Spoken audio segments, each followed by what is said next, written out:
In this video, we're going to take this device from 2014, the HP EliteBook 840G2, show you how to fully disassemble, repair, and reassemble this device, give it a few upgrades, and make it serviceable in 2025 with Linux Ubuntu 24.04. This model's officially been decommissioned, so it has no RAM or storage options.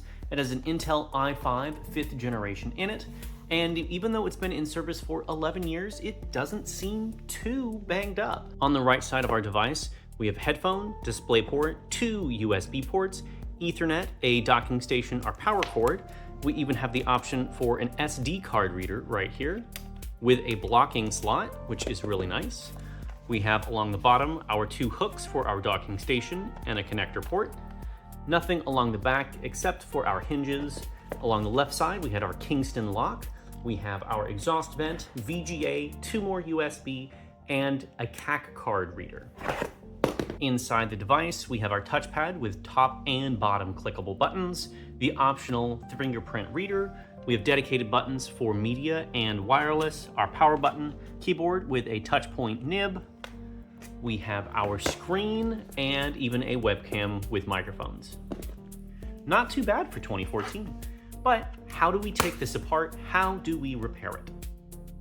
As with most devices, we start along the back. This particular model of EliteBook had really nice repairability options. To remove the back panel, we're going to slide this hinge lock to one side and pull the entire panel down.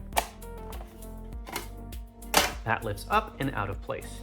Here we can see the internals of our device, our hard drive bay, a SATA 3 SSD slot, a place for a WAN card, our LAN card, 2 RAM slots to support a total of 16 gigabytes of RAM. We have our CMOS battery right here, our CPU underneath, CPU cooler fan, and our removable battery. To remove the battery on this device, we're going to slide our locking pin to the side, pull on the secondary locking pin, and if you can't find the little plastic tab, just dig your fingernails in or a screwdriver and lift up and out of place. With the battery removed, we have the option to pull out our hard drive right here. Normally a drive would already be in here, but since this device was being recycled, that drive was removed, but we do have the option to slide a new drive in here. But you would undo your 4 screws, pull the tab, and slide this out of place. To remove the keyboard on this device, there are 2 screws that you have to remove, each marked by this tiny little symbol right here. And even though there is a 3rd symbol, this is actually where we press through to lift the keyboard. We're going to undo each of those 2 screws, and they do have spring retaining washers on them, so you don't have to worry about them falling out. From here, it can get a little tricky because we need to flip the device up, open it, have some type of pry device to fit in right here. We're going to use this screwdriver, then flip the device over so you can see the keyboard where you can press up right here so that you can get a finger underneath.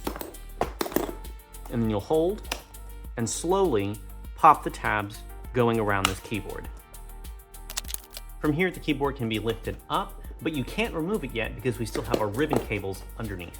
So you'll tilt our device up, and there are 3 ribbon cables, 1 for the track point, 1 for the backlight, and 1 for the keyboard itself. We're going to undo that main cable right here. We're going to undo the one for the trackpad, and we're also going to undo that one for the backlight.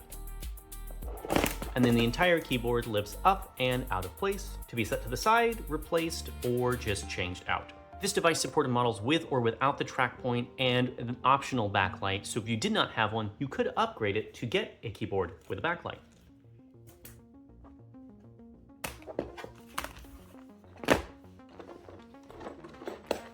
After the keyboard has been removed, we're going to take out our touchpad next, and we are going to do that with these screws all the way around the sides.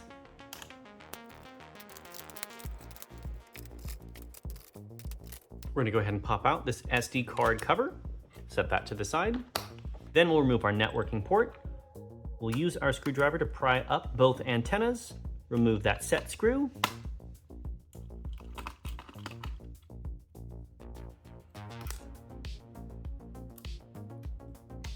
and that networking card comes out. And I find it is nice to replace those set screws back into the motherboard so we don't have to find them later. We're going to continue to take this apart. We're going to remove the last of our Phillips head screwdrivers that are going to hold our casing in place. And then we're gonna have to change to a Torx bit to get the rest of these screws out because they are Torx screws. We'll start by removing all of our screw covers. And fortunately, these are like a gel rubber, so you can actually save them and use them again, unlike the ones that are adhesive rubber that just kind of fall apart anytime you touch them. And then we'll just go around and undo all of them, and there are quite a few of them.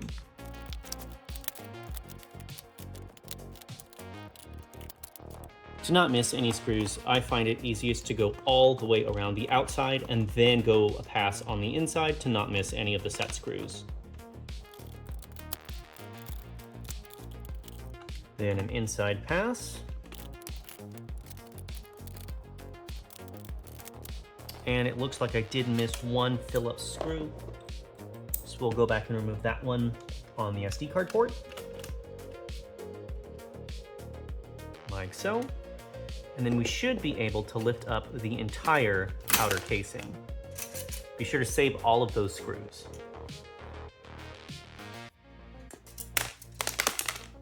From here, we now have access to the interior layer of this motherboard chassis, and we're going to continue with removing this touchpad, which we should just have to remove this tiny little bridge cable right here to release connection for the entire touchpad, where we will lift from the back, because there are little retention clips, and move out.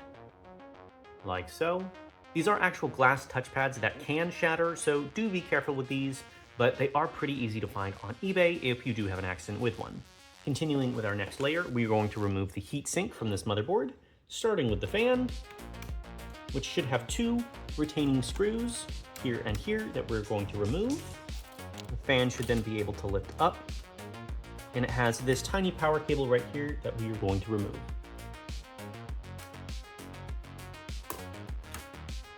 That is the fan assembly, also a part that easily goes out, so it is rather simple to replace. The next segment we're going to remove is the actual heatsink itself, so we are going to remove that with its 4 retaining screws here on the CPU. I find it best to do this in a triangle pattern, rather than one side versus the other.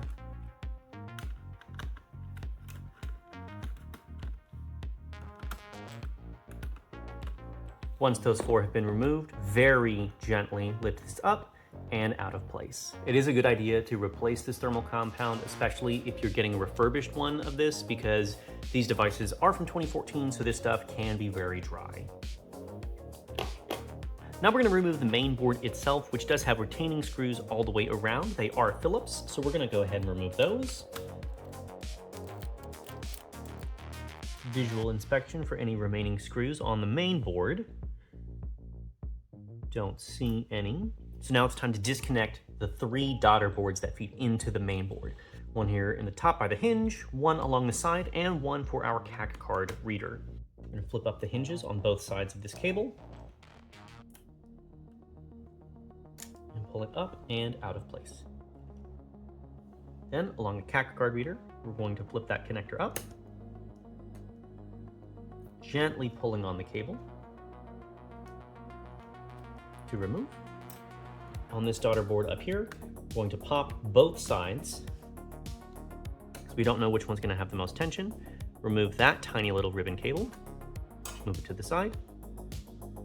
To continue removing this board, we're going to pull out our antennas. Be very careful not to break any of the little plastic retaining arms that are here. This cable is made to come out and be replaced, so don't try and force it. We have a tiny little power cable up here we're going to disconnect. And that should be our antennas and speakers.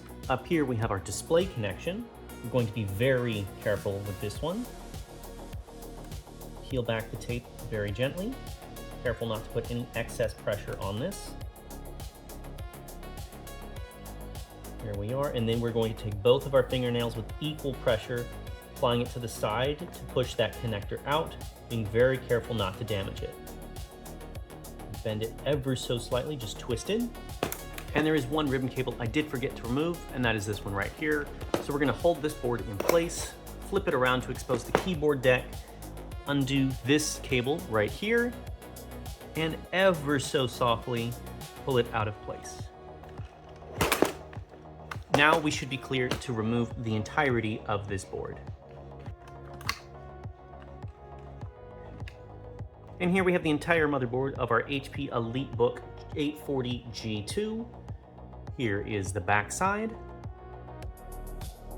And while I haven't confirmed this, I have heard that it is possible to switch the 840G1 and G2 motherboards to do an in-place upgrade going from the 4th to 5th gen CPUs, but I have not tested that yet. And here on this side, we can even see our SIM card tray is hiding here along the bottom side of this motherboard. So if you have a WAN card, you can get this thing cellular enabled. I'm going to very gently set this to the side. From here, we're going to continue to remove the remainder of our daughter boards. This one for port expansion seems to have 2 screws.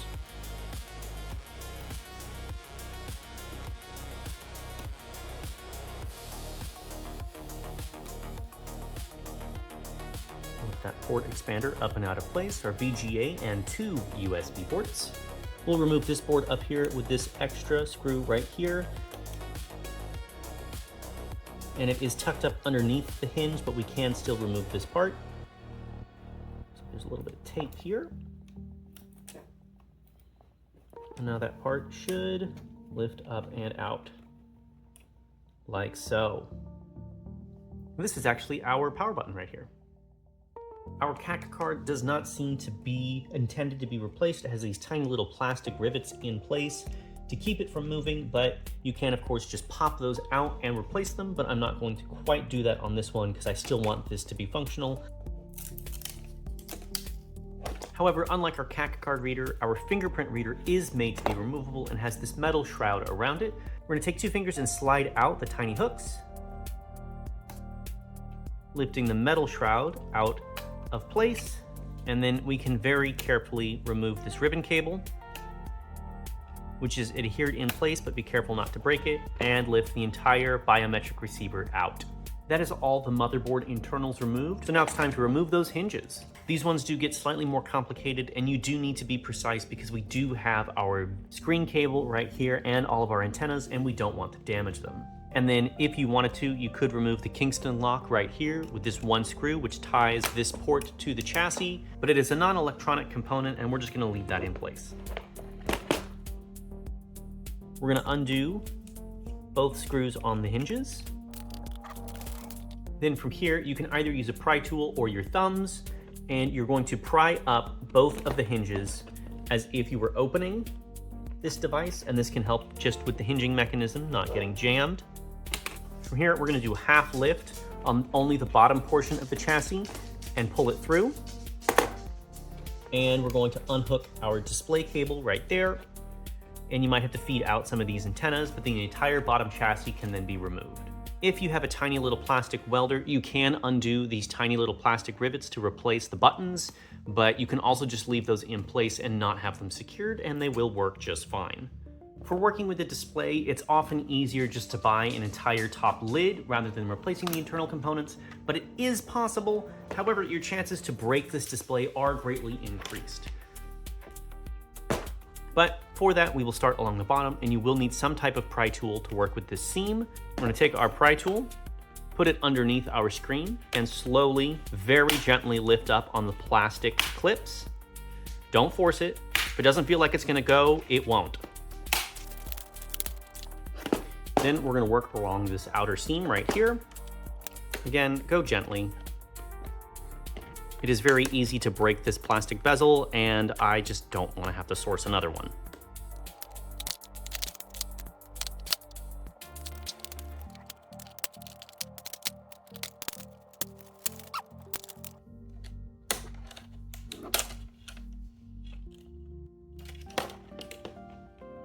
After you've gone slowly, the entire front bezel should lift up.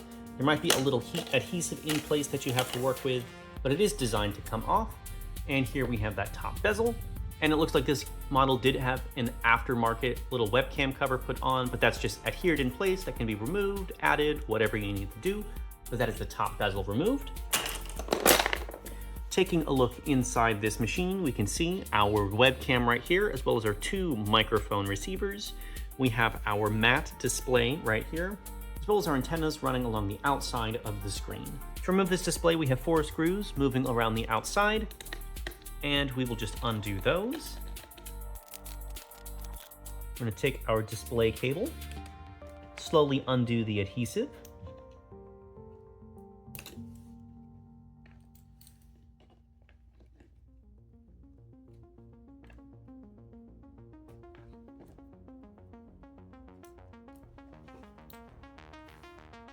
We'll run this along the edge, slowly moving it out of the grooves.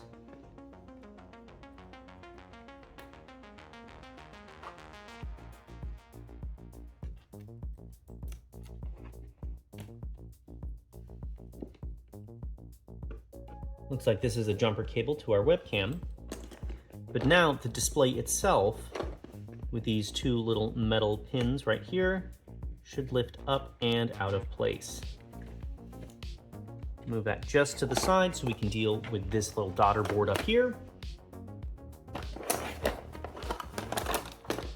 We will very carefully remove this tiny piece of plastic adhesive flashing.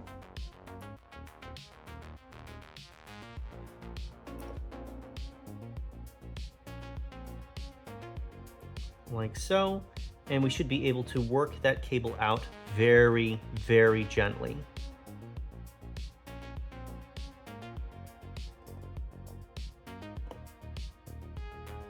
We are near this glass display, so you do want to be careful, especially if you're using an implement.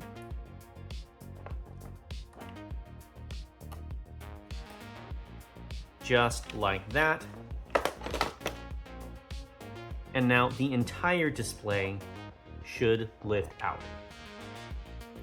And this is a single module with the only extra connection point being this removable data cable right here, but we're going to keep this segment together. And move that to the side. Our camera module is also replaceable, but it is adhered in place, not screwed, so you can remove that, but just be careful with it. Here we can see our 2 antennas for our wireless card and the 2 antennas for our WAN card, both connected here at the top. Again, just adhered in place, so you can remove those if you want.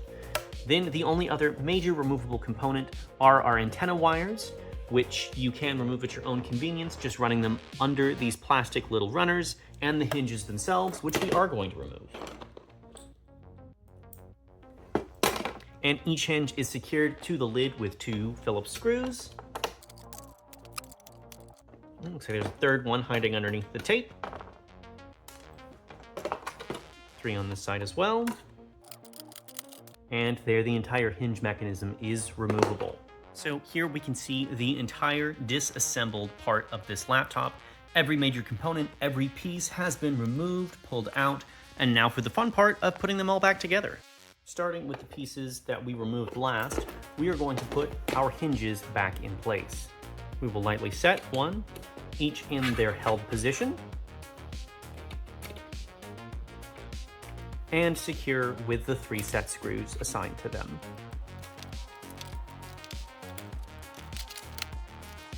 Then it's time to reinstall our display. We're going to very carefully reconnect our data cable right here up to the top webcam. And you will most likely need some type of precision implement to help you install this cable because there is very little room to work with. And once it is firmly seated in place, try and put down that little piece of adhesive that was there, and we're going to run our data cables along the sides, moving that display in just a little bit. We'll seat our display along the top pins and bottom pins, letting it rest in place. Be sure to move any ribbon cables that are trying to get stuck underneath so that they're running along the outside channels. I did not plan super well. I got this ribbon cable stuck along the outside of this hinge, so I will pop this display back up just a little bit. Unhook that segment and lower the display back into place. Then I'll continue running the cables back along the side bevel. It's very important to get these cables into the channel, otherwise they could get pinched when we put the top bezel back on. though I will fully admit it is easier to say that than to actually move the things. From here, we'll move these tiny pieces of Teflon tape just so that they are back in an orientation that works for the bezel. This is something that you could get fresh tape for, but for our purposes, this is fine. We're then going to switch back to our Phillips screwdriver and secure our 4 tiny retention screws for our display. We'll make sure our cables are routed out through the bottom segments of the casing, and we will then take our bezel back in place. We will kind of dry fit it around our hinges with all of the cables coming out the side, and we will slowly begin clicking this into place, making sure everything is lining up and not getting pinched.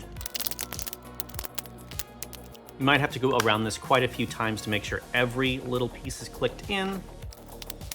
Sometimes to get those pieces under the hinges, it can be good to take a little screwdriver or something just so you can apply the pressure and then click it in. And that is our top lid reassembled. Now it's time to work on the chassis. We're going to set our lid down, making sure our hinges are facing up. And then we are going to take our chassis and we are slowly going to fit this in around our hinges, like so. And we'll make sure that each of our cables are aligned in the channels designed for them along this bottom section of the chassis and out of place so that our hinges aren't going to break them. From here, we're going to very carefully take both thumbs and bend our hinge down, making sure not to pinch any of our cables so that the screw holes line up.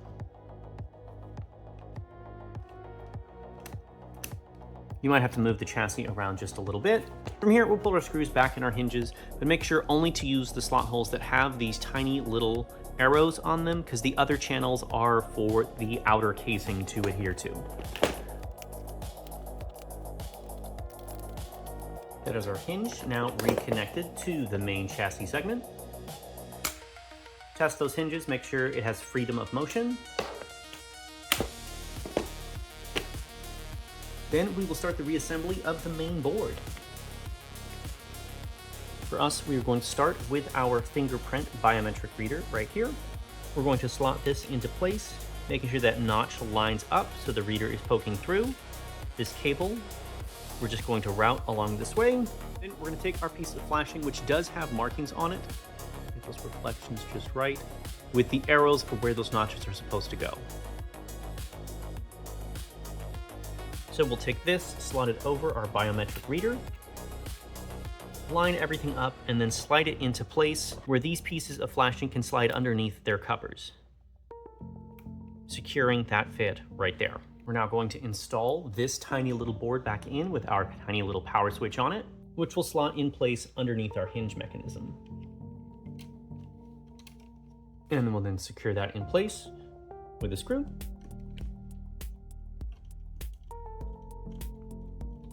Like so. We'll then include the secondary board with our VGA and 2 USB ports, slotting that into place at an angle and securing with our 2 long screws, like so. Now it is time to reinstall our main motherboard, which we did clean the thermal paste off of, so it no longer looks disgusting. From here, we're going to make sure that we lift up any of our cables that might be in the way, line up the ports along the left side, and very gently slot into place. And we will then secure this motherboard back in place. Be sure only to use the slots that are marked for these screws so that the outer casing still has a place to go. And you'll know that because each of the screws has a tiny little arrow by it with the designation for which screw goes there.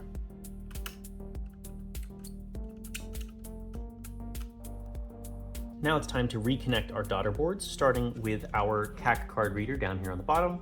We'll flip the cover up, move the cable in, being very careful not to force it or damage things. And when it's finally seated into place, we'll press that top cover down.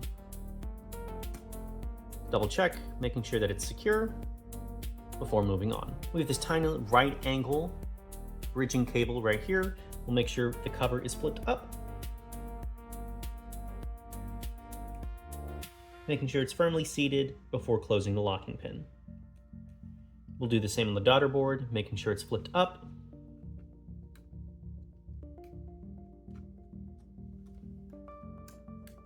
making sure it's firmly seated, and locking pin. For our power switch, we're going to do the lower connector first, making sure that is up, slide in, locking pin, and then on the upper receiver, have that cable up, slide in, and locking pin. We're then going to flip this board over and connect our Biometrics reader, which is right here. We're going to move that out of the way ever so softly, making sure that locking pin is up before taking that cable and sliding in.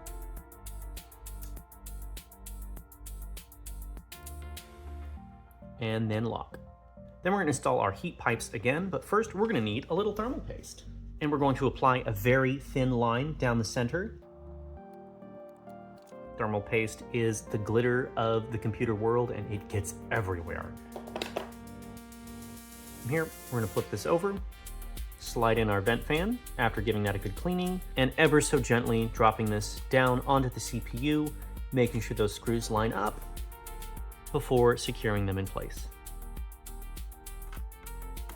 Be sure to do each corner only a little bit before tightening them all the way.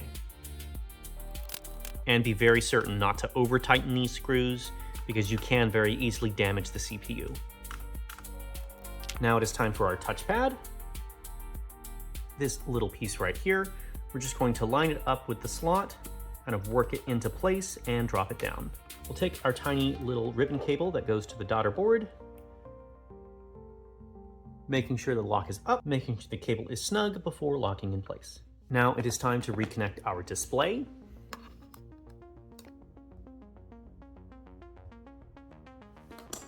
We'll make sure that this cable is running along the channels along the back, move the adhesive panel up, very gently line things up and slot them in. Do not force them, let it slowly move into place by itself.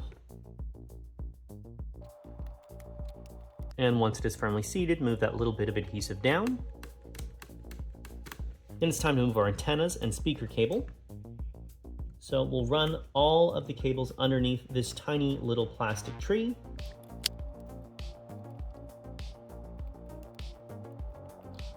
Once those cables are routed through, we'll move our speaker cable through that same channel and reconnect it to the motherboard. And we will continue routing these antenna cables through the little channel guides. And we will reinstall our fan, starting with the power cable.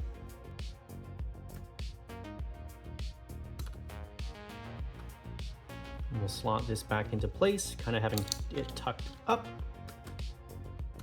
so it works with our heat dissipator, and secure our two screws.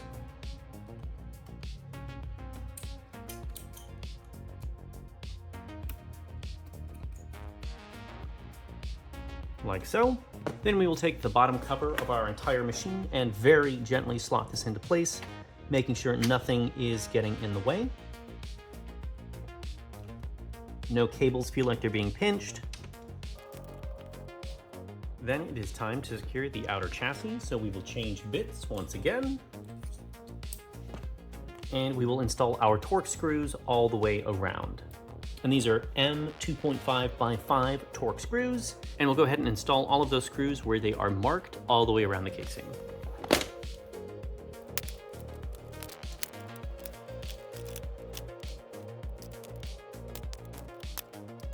Once all of the outer casing Torx screws are put in, we're going to again switch from our Torx bit back to a Phillips. We're going to install that long screw that goes into our SD card slot.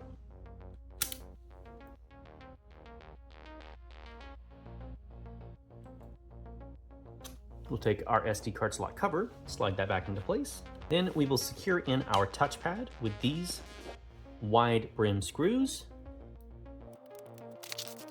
From here, that completes all of the retaining screws that are holding the outer casing in place all the way around. So we're gonna go ahead and slot back in our screw top covers to hide those back in with the casing. You don't have to do this step, but it does just provide that nice aesthetic that this device already had. Then it's time to reinstall our networking card. We're gonna undo the retaining screw there.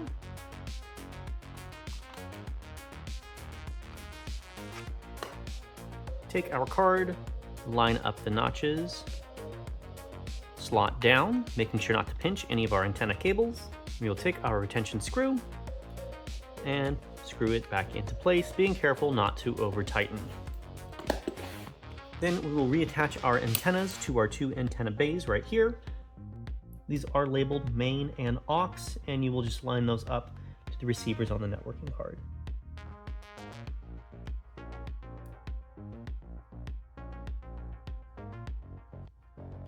Then it is time to put our keyboard back in. So we'll open up this device.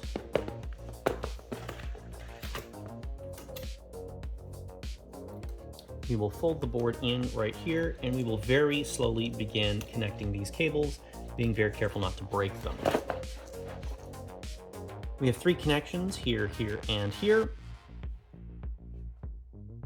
And we'll make sure all of those cable covers are up. And one by one, we will begin connecting them and locking them into place.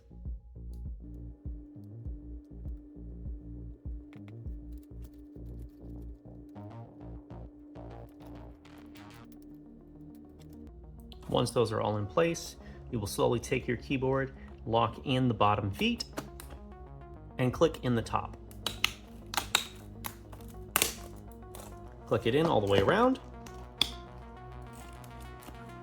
Flip our device back over. And from here, we have our 2 keyboard screws, 1 and 2, and we will tighten those. Again, do not over tighten. And we'll open it back up, make sure it is firmly seated with no flex or extra clicks detected. Very good.